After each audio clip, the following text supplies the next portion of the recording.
હા, દમથી લડવાની તેવડ છે. રિઝલ્ટની ચિંતા કાલે બી નથી કરી, આજે બી નથી કરતો અને આવનાર સમયની અંદર પણ નથી કરવાનું. પણ ખોટું ક્યારેય સ્વીકારીએ નહીં. નથી ગમતો, જાતે લડીશું. અને હું તમને બી કહીશ, ગુજરાતની અંદર જેટલા બી લોકો વિડીયો જોઈ રહ્યા છે, અઘરું છે. આજે જે હું પેટર્ન કહી રહ્યો છું એટલું સરળ નથી. તમે કોઈની સામે લડવું હોય, જીગર જોઈએ, હારવાની મતલબ વેઠવાની તેવડ જોઈએ.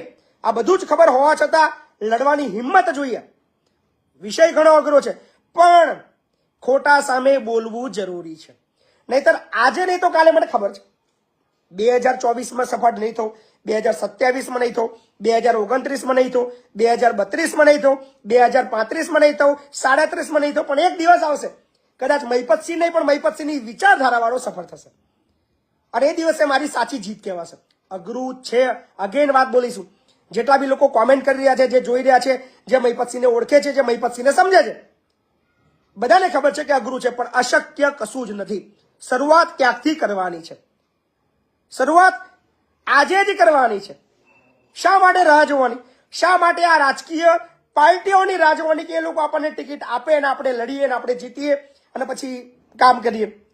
એટલે